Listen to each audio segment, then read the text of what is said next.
Informações aqui no estúdio. Eu converso sobre as questões técnicas que envolvem uma tragédia como essa com o presidente da Comissão de Direito Aeronáutico da OAB Goiás, Georges Ferreira. Bom dia, Georges, bem-vindo. Bom dia. Bom, a aeronave caiu à noite, pelo que a gente teve de informação. É permitido voar à noite em helicóptero? Esse tipo de voo é liberado? Como é que funciona isso? Bom, primeiro, os esclarecimentos que nós vamos dar aqui, nós faremos de forma muito respeitosa, até porque as famílias estão passando pelos piores momentos de suas vidas dessas vítimas. Com certeza. A gente realmente fica querendo entender as questões técnicas que levam a isso, né? Como se diz, Você inverteu a ordem natural das coisas, né? Sim. Geralmente, pai não enterra filho e vice-versa. Então, isso é muito triste.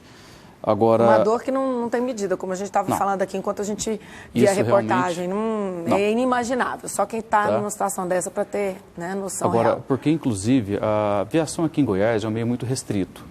E, por exemplo, eu conheci o Ricardo, conheci o piloto, tá? Sempre foi uma pessoa de extrema competência, um cara que sempre soube operar a aeronave. Muitos pilotos que falaram comigo disseram que nunca teve notícia do Ricardo ingerir bebida alcoólica antes ou depois, assim, principalmente antes de uma operação, tá? Não sei, vamos aguardar o resultado de um exame de alcoolemia, das investigações, porque até agora o que nós temos é uma pura especulação. Por outro lado também, sim, é permitido você fazer um voo noturno naquelas áreas.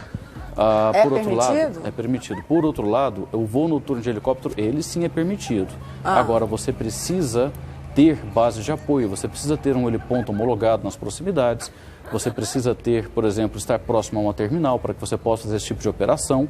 Agora, aparentemente, lá não tinha essa situação, ao que eles estão levantando. Certo. Agora, o mais importante é nós aguardarmos as investigações do Centro Nacional de Investigação e Prevenção de Acidentes Aeronáuticos, até mesmo porque você tem que ver qual que foi a motivação do voo, por que foi feito aquele voo, a decisão de voar. E nós temos dois tipos de investigação. A investigação é feita investigação pela polícia. A polícia ela sempre procura um culpado, uma questão envolvendo um crime, enquanto que a investigação oficial feita pelo Centro Nacional de Prevenção e Investigação de Acidentes Aeronáuticos, ela prevê não a responsabilização civil ou criminal, mas ela busca as causas do acidente. O que causou isso? Tá? Através de um relatório final que é feito, Sim. que demora mais de um ano para que ele saia, inclusive. Tá? Então, nós estamos agora nesse pé.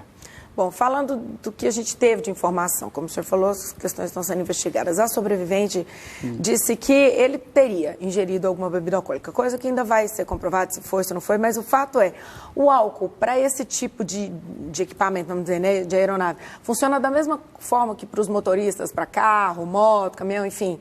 A regra é a mesma para todo mundo, né? Isso também interfere na habilidade do piloto? Olha, se você simplesmente come um bombom de licor e passa no bafômetro, você está preso. Sim. Tá, então, realmente, é claro que o álcool ele pode alterar, sim, a questão da percepção, não apenas para pilotagem, mas para tudo, praticamente. Para tudo, né? Tá? Então, e a regra também é a mesma para todo mundo. A regra é a mesma. Agora, caberá ao CENIPA definir se isso foi um fator determinante ou se foi um fator contribuinte. Certo. Para que esse acidente tenha acontecido. Ou seja, porque quaisquer daquelas regras que estão elencadas no Código Brasileiro de Aeronáutica, nas regulamentações brasileiras de aviação civil, qualquer uma dessas regras, conforme culpa ou dolo, você vai determinar o grau que isso teve para que pudesse acontecer a incidência desse acidente. Certo. A gente viu algumas imagens aí desse mesmo helicóptero ainda durante o dia, voando ali bem baixo, fazendo, digamos assim, manobras até, vamos dizer, arriscadas, já que tinham banhistas, tinham pessoas ali. O helicóptero é uma aeronave preparada para esse tipo de voo, assim, com manobras? É preparado? Não é muito arriscado? Bom, para nós o que importa aqui é o que aconteceu no acidente. Vamos lá, se ele, por exemplo, se de repente ele teve um infarto, se ele teve algum problema, porque nós já vimos coisas parecidas. Não, sim, tá? Doutor Jorge, eu não estou falando, eu estou falando de modo geral. Se é um helicóptero, pode, assim, sim, esse helicóptero ele pode voar de ré. É preparado para fazer isso. Sim, helicóptero ele pode fazer esse tipo de manobra. O que se recomenda, por outro lado, obviamente que você mantenha uma separação mínima das pessoas. Você vê que ele está numa área que não é densamente povoada, você vê que ele está numa área que é sobre água, apesar de ter banhistas. Sim. Agora sim, você recomenda que você tenha uma separação em relação a esses transuentes, a quem está lá embaixo. Certo. Tá? Sempre. Agora a gente fala sempre, dados mostram que o avião é o meio mais seguro de transporte. Sim. Se a gente for falar do helicóptero, e o helicóptero, como é que ele fica nessa nessa avaliação, vamos dizer assim, entre mais seguro, menos seguro? Não, o helicóptero ele está para e passo com os aviões, porque se nós, por exemplo, sempre que acontece acidente aeronáutico, nós temos uma cultura de segurança. Que isso significa? Quantos acidentes tiveram hoje em Goiânia, envolvendo carros, motocicletas, que pessoas morreram atropeladas ou ficaram feridas? Ninguém sabe. Agora, se acontece uma tragédia como essa em Buriti, interior de Goiás, no Rio Grande do Sul, todo mundo já está sabendo. Isso chama-se cultura de segurança, porque todos querem a prevenção, todos querem ver o que pode ter acontecido para que isso daí, todos possam melhorar as suas práticas. Certo. Então, isso é um grande diferencial na aviação. Por isso que a aviação, apesar dessas tragédias, ainda segue sendo o meio de transporte mais seguro. Perde apenas para o elevador. Ainda bem. Apenas. Nossa tá? Então, só isso. Agora, bom, a gente teve informações aí de que a aeronave estava com a manutenção em dia, que estava tudo ok. A manutenção de um helicóptero é cara? Sim.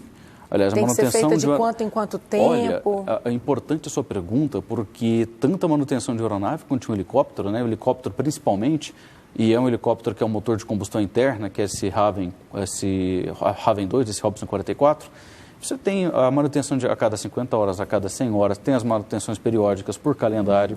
Você não pode pensar em ter uma máquina dessa, que realmente é uma manutenção que vai te custar uns 20, 30 mil reais por mês no final do ano. Nossa, é puxado. Então, se a pessoa às vezes pensa só no preço, fala, vou comprar assim, tem que... A manutenção é puxada. E como se diz, né? E a manutenção ela é importante até mesmo porque, como você vê nas filmagens que tem ali no acidente, as filmagens do acidente no fundo da água, você verifica que tem os destroços. Sim. E vamos supor que teve alguma falha mecânica, alguma falha catastrófica, algum problema de manutenção também que deve ser aferido. É aquilo que nós dizemos, os destroços conversam com os investigadores e pode indicar muita coisa daquilo que aconteceu. Então, tanto uma aeronave quanto um helicóptero... E detalhe, não é igual o carro que você pode mandar em qualquer oficina. Você tem que mandar, uma oficina homologada pelo fabricante, homologada pela ANAC. Então não tem nem como fazer aquela pesquisa, né? Como a gente faz com o carro, essa oficina está cara, vou levar, não vou levar nessa concessionária, vou levar no meu mecânico. Não tem isso. Não, você tem que levar na oficina que seja certificada pelo fabricante e também seja certificada pela Agência Nacional de Aviação Civil, e os mecânicos todos têm que ter o curso no equipamento. Então, assim, é uma coisa que é o específico do específico do específico. Especializada. Tá? É totalmente. Então, demais. Se você faz qualquer coisa que esteja fora desses padrões, a aeronave é suspensa, você vai receber multas. E a oficina, se for oficina clandestina, as pessoas podem até ser presas, por exemplo. Agora, pela sua experiência, doutor Jorge, eles morreram, provavelmente, pelo impacto ou por afogamento, estando presos aí ao helicóptero? Porque a sobrevivente, ela disse que escutou um estrondo e foi arremessada. Foi parar no meio de umas galhas, uma coisa assim. Então, e pelo visto, a gente fica sem saber se eles, assim, não conseguem... O impacto, ele é tão grande que a pessoa, por exemplo, ela já tende a perder a vida no momento que bate na água? Como é que funciona isso, assim? Olha, isso eu não pretendo especular, porque não tem, é uma situação mas pela experiência de acidentes já apurados até hoje. O choque mecânico, sim, ele pode provocar uma morte instantânea. Certo. Está nessa situação, tá? Agora, com certeza, o IML já deve procurar se foi um afogamento, se de repente... Mas, seguramente, as pessoas perderam a consciência. Porque pela situação que está no impacto, ela só se livrou o jeito que a aeronave se partiu, o choque foi muito grande. Então, realmente, a probabilidade de uma morte por condições mecânicas instantânea é muito considerável.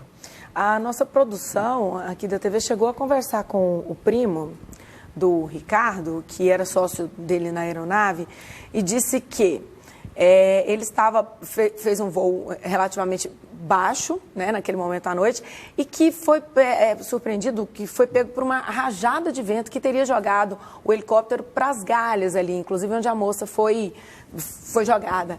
Esse tipo de situação é comum, por exemplo, o piloto, isso acontece? O piloto já é advertido, por exemplo, voar à noite, sei lá, em lagos, em região assim, desse tipo, pode acontecer esse tipo de rajada de vento, ou isso não é comum? Não, isso não é comum e isso eu acho assim o cúmulo de uma especulação, com todo respeito, não, né? Foi o primo, assim, não, tudo bem. Eu estou dando a fonte para não dizer que a gente está, assim, né? Não, vocês estão corretos. A função aqui, obviamente, é informar, né? E realmente esvanecer esse tipo de situação. Eu acredito que isso eu não passo de especulação. Esse tipo, assim, realmente nós temos que verificar, mas como informação dessa pode ser importante para a investigação, porque, afinal de contas, você pode verificar como é que estava a climatologia na região, se realmente estava tendo essas rajadas ou alguma coisa assim do gênero, né? E se isso pôde ou não pôde influenciar na pilotagem do helicóptero. Agora, o Ricardo era um cara muito experiente. E até então, identificar que... Bastante conhecido, né? As pessoas que fazem Sim, trabalhos total, de publicitários viu? em Goiânia voavam muito com ele para todos esses trabalhos de vídeo, Claro, assim, claro. imagens Agora, aéreas, ele fazia bastante. Não, ele era uma pessoa querida, ensinou muitas pessoas a voar também, nesse meio, tá? E, tipo assim, eu acho que um questionamento desse pode ser feito, mas deve ser levado principalmente para as autoridades aeronáuticas. Agora, uma rajada de vento naquele local poder interferir de uma forma dessa no equipamento daquele... Eu entendo que talvez não, mas, como se diz, isso aí está sendo especulação. Agora, quando a gente entra no Google e digita lá, né, enfim, helicóptero, lagos e tal, a gente vê vários vídeos ali no Lago das Brisas e em outros lagos também. A gente teve um acidente, acho que tem uns 7, 8 meses, acho que foi no Corumbá, que também caiu um helicóptero lá, né? Esse tipo de manobras e tal, o senhor não acha que deveria ter, sei lá, alguma advertência sobre esse tipo de coisa? É liberado, assim? Porque não tem muito tempo. Ok, a gente fala que é seguro, acontece pouco, mas acontece. Então, ninguém quer ser vítima disso, né? E ver uma situação dessa. Ao que recordo, o acidente de Corumbá, o acidente anterior, a aeronave não estava com situação técnica regular. Pois então, é, porque a gente entrou no Google, a gente tem muitos vídeos do pessoal, assim, e gente super jovem, assim, até os pilotos bastante jovens, a gente vê brincando e fazendo esses sobrevoos baixos e tal. Chega a dar uma certa aflição. Eu nunca tinha parado para observar isso, por conta desse caso a gente foi pesquisar e realmente tem bastante gente fazendo isso, parece que é comum lá, todo mundo faz. Olha, coisa de responsabilidades, como por exemplo, né, pessoas, né, que estão voando, a lancha andando, o helicóptero pousa do lado da lancha, nem pousa. Andando, voando para e passo, o cara passa do helicóptero para a lancha. Não tem muito tempo a gente viu aquele que deram um vídeo até de um cantor, né, que deu tchauzinho pro pessoal passando do lado. Não, chega isso aí, gelo, isso assim. aí, isso aí quando chega ao conhecimento da Agência Nacional de Aviação Civil, o helicóptero é suspenso, o piloto é suspenso, isso aí é aberto à investigação, que pode inclusive resultar no artigo 261 do Código Penal, que é colocar em risco o sistema de aviação. Por outro lado, cabe muita responsabilidade do comandante em verificar essa situação, onde tem mais de uma aeronave, o espaçamento que deve ter entre elas. Eu acredito que, eventualmente, a Agência Nacional de Aviação Civil pode fazer uma fiscalização também. O problema é que o número de agentes é limitado, o número de fiscais, mas realmente cabe a consciência de cada um sobre isso daí. E principalmente os operadores, né, e principalmente os pilotos. E o piloto ele tem responsabilidade em relação às operações. Então, se ele está na máquina que está vencida, se ele está na máquina que ele está sabendo que está fazendo operação próxima às pessoas, que não pode não estar respeitando esses mínimos, então realmente nesse caso, coloca em risco a própria vida, né? Isso é... Eu acredito que ninguém voa para morrer. Não vou pensando nisso, né? Eu acho que ninguém voa pensando em falecer. Só que às vezes aquela tá? certeza, aquela confiança tão grande de que pilota bem, que está tudo certo no equipamento, sim, agora, né? voltando ao caso aqui do Ricardo, eu entendo que ele sempre teve o domínio da máquina. Sim. Eu sempre acredito que ele tinha a situação do que estava acontecendo. Como eu falei, em relação ao helicóptero, pode voar para frente, pode voar para trás? Pode voar. O helicóptero foi feito para isso. Ele tem essa manobrabilidade em relação à aeronave, essa facilidade, inclusive de pousar em locais Zulu, que nós chamamos, que são locais que não são certificados para pouso, excepcionalmente e sempre coordenado. Tá? Certo. Agora, eu sou uma das pessoas que está aguardando o resultado da investigação do CENIPA, tá? Para realmente que nós possamos assim, elucidar e talvez trazer mais paz para essas famílias, né? Porque agora realmente é uma assim, tristeza enterrar absurda, assim filho não. absurda. É aquilo que eu falei, se fosse comigo eu estaria totalmente maluco. Absurdo. Agora, para a gente encerrar, assim, entre um helicóptero e um avião, numa situação de queda, pode-se dizer que um dos dois tem, sei lá, uma situação melhor para amortecer um impacto? Olha, porque assim, eu vou te contar uma coisa. A ideia é que a gente entende que o helicóptero talvez pudesse dar, justamente por conta dessa... Veja só, tem uma coisa que poucas pessoas entendem e também interessante, é porque o helicóptero também plana. Assim como o avião, que o avião quando ele perde o motor... Que eu já acho impressionante ver uma máquina daquele tamanho, pesada, voando. Não. A gente lê sobre como é que funciona ali e tal, mas é fantástico para mim. O avião, quando ele está voando, ele perde o motor, tá? De repente inclusive você sempre faz esse tipo de treinamento. Certo. Você está voando e quando você faz seu treinamento, o instrutor sempre reduz a manete e fala, pane, onde é que você vai pousar? Aí você tem que pousar, você tem que voar o avião, planar, achar melhor a razão de planear, achar o local e pousar. O helicóptero, só me engano, ele tem uma situação que chama autogiro, que você está voando, de repente aciona uma luz, que significa que vai ter um problema, e segurando o cíclico e o seletivo, o piloto também consegue vir pousando com o helicóptero. Está muito parecido em relação também a uma aeronave. Agora, qualquer uma das duas situações é horrível, tá? Quer dizer assim, mas para as duas situações tem treinamento também. Então, as duas são mais ou menos equivalentes são muito parecidas, nessa situação. Tipo, dependendo do treinamento e da proficiência do piloto, eu já vi muitos pilotos de helicópteros fazerem um alto giro, né? Assim, não tem tantos. Eu falo que eu vejo porque eu trabalho na área. Isso é para diminuir, no caso, a força, né? A força, ele viria realmente um pouco planando e bateria um pouco mais... Não deixaria de ser bastante, mas bateria um pouco mais leve. Tá certo, doutor Georges Ferreira, que é presidente da Comissão de Direito Aeronáutico da OAB Goiás, esteve aqui conosco aí, trazendo alguns esclarecimentos técnicos sobre tipos de situações que envolvem, né, acidentes aéreos, acidentes aí com helicópteros, para a gente entender um pouquinho melhor uma tragédia, um acidente como esse, que acontece, graças a Deus, raramente, né, doutor? Raramente, e espero que aconteça cada vez menos. E que dessa tragédia, pelo menos, surja uma lição que possa aprimorar a segurança do voo. Com certeza. Muito obrigada, doutor Georges. Boa tarde. À disposição. Obrigada.